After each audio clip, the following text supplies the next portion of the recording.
My name's Neil Ticktin. I'm the editor-in-chief and publisher of MacTech Magazine. We're here this week with TUAW, interviewing developers and talking to them about what they thought about WWDC's announcements, the keynote address, maybe how it impacts them, and of course, what they have going on in themselves as far as their products and services that they're offering. We have with us now Felix Lotze from Wordcrafts. Yeah. Thank you for meeting us and Thanks for having being us. with us. So tell us a little bit about what Wordcrafts does and what you have going on right now. Okay. Wordcrafts is a localization service provider. We do software localization for Mac and iOS developers. If they have cross-platform products, we can handle that too, but it's not our main focus. And we are kind of we regard ourselves more like a studio because we believe in a very personal relationship to developers, because we think that every application is different and everybody has a kind of different developing style. Right. So by how they design their interface, how they write the strings, what kind of resources they use. And in addition, every language has kind of specific needs and every culture is a little bit different, so we do not really believe in a web portal kind of stuff, which is quite anonymous and really depends on standards, Right. people that teach standards, so we are kind of the specialists doing this stuff which doesn't really work in standard workflows. And we should probably clarify for some of the non-developers that are out there. Localization is the process of taking an application, let's say it's written in English, that it's an American developer, and they want to go to other markets. And there are a few issues that they're dealing with. One is, of course, languages. So the strings, the menus, the messages that they get.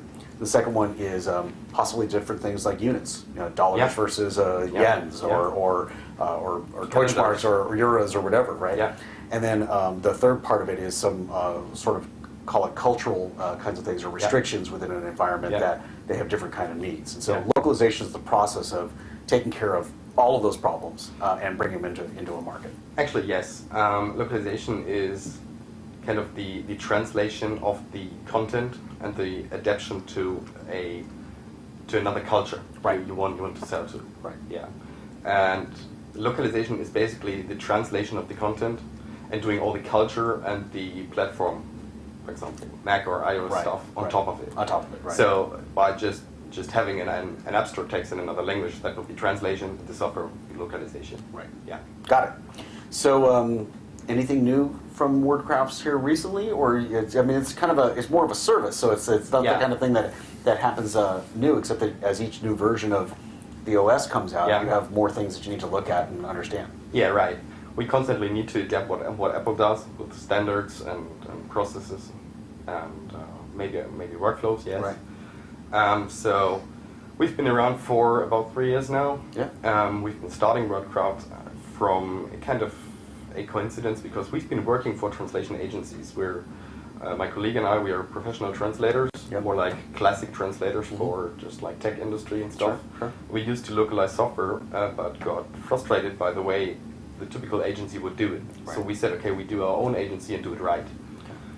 So many people ask us what we actually do at WWDC, and it's just like, okay, seeing what's going on, where the differences are to just to the resources and stuff we're working on right now, and to have kind of a time to prepare for that, because before the applications, which are actually now built by the developers, need to be localized. Right. You need to understand and see how far enough ahead. Yeah. So actually, let's turn to that. So what'd you like most at the keynote? Well, I think like everybody else, the MacBook Pro. Yeah. And to be clear, the MacBook Pro with Retina display. Sure. The new MacBook Pro. Yeah.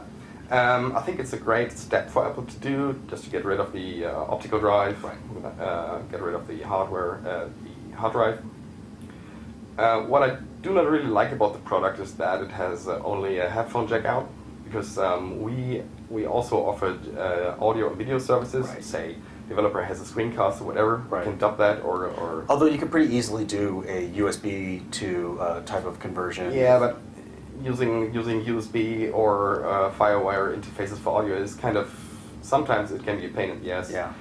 I do not really have the technical knowledge to assess that, but it worked much better with 10.6 in line. There are a lot of issues with USB audio. Yeah. So. But in general, yes, it's a great device. And is there anything that you saw that was of particular concern or that you're particularly excited about as far as implementing localization? Is there anything that in Mountain Lion or iOS 6 that's going to make a difference there for you? You know, for the services that you guys are doing. Yeah. I think it gets a lot of easier for the developers. For us, there's not much change there. Yeah. It's just different, but not very big Not difference substantial, in the process. Yeah. But for it's great to see that it gets easier and easier for developers to do. Right. Because most developers are like, okay, I need you guys because people are asking for it. Right. But I do not really want to do it. So, what do I do now? Yeah. Great. Well, I appreciate you coming by and telling us a little bit about Wordcrafts and what your experience is and helping us people understand localization. Thanks for having us. My name's Neil Ticktin, and these are the WWDC interviews that MacTech and 2 are doing here at WWDC 2012 in San Francisco. Thanks for watching.